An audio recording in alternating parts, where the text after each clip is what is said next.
Good day, everybody. This is Jerry from BSK Garage, and today we're going to talk about Crush Sleeve Eliminators. When you're building a differential on the pinion, you're going to have a crush sleeve. The purpose of this crush sleeve is to set the pinion preload. Now, the problem with that is that they are a one-time use. So if you happen to change a seal, it is possible that you could crush this even more when you're tightening it back up. Purpose of a crush sleeve eliminator is that you don't have to change out that part ever. So what this one here is, it's got a whole bunch of shims inside, so I get my depth set. So what I'm going to do is I'm just going to measure. So the crush sleeve is 0.427. The original one is 0.490, and the way this one crush sleeve eliminator set up right now is 0.525. So I'm probably going to set it a little thicker than what this is. To understand how the crush sleeve works, crush sleeve goes on there. The two tapered roller bearings cancel out the radial and thrust loads. So the purpose of the crush collar, once it's seated, you just keep tightening it down till you get the correct preload. And as I mentioned before, if you crush it too much, the preload's going to be too much. And if you don't crush it enough, you're not going to have enough preload. Where the crush sleeve eliminator eliminates that, you just tighten it down and your preload is set.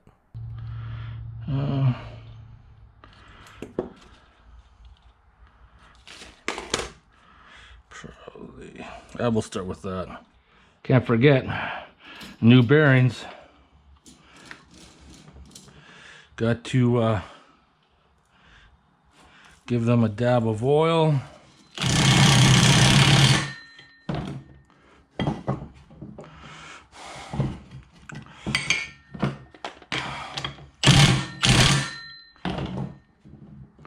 Nope.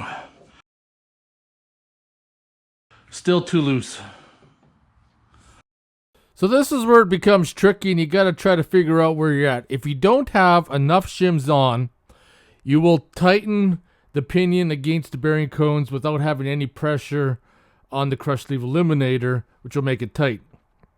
Also, if you're right in the ballpark and you're still loose, then you'll have to add shims to spread it out farther so that the bearings can tighten. But at the same time, if you have too many shims, the bearings can't get the preload either. Now you're going to notice on the crush sleeve eliminator, there's a flat end and a tapered end. There's no real instructions, but I'm going to assume that that tapered end is going to fit like that, so that you're not going to be rubbing on the outside of that cage, where if you flipped it around like that, it's going to be touching. So I'm going to roll with the flat side down just like that.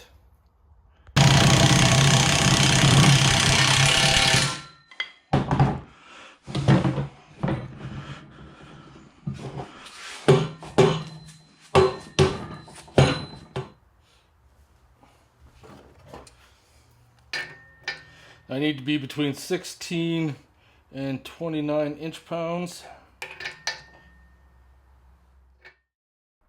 Double check and make sure your device is zeroed out. Now rolling torque is about 29, 28 inch-pounds, which puts me right in at the high end of the spec. And that's using the shims as close as I could get it with the crush sleeve eliminator.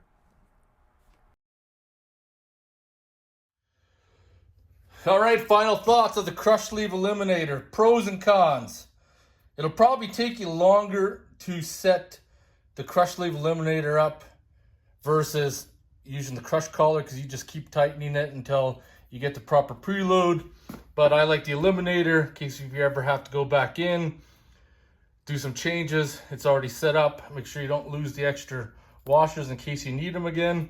So I got an extra crush collar, and this is the old one. I really like them. This is the second one I've used. The other one was in my JK, the Dana 44 in the rear. So I hope you guys enjoyed the video. If you have any questions or comments, post them below. See you in the next one.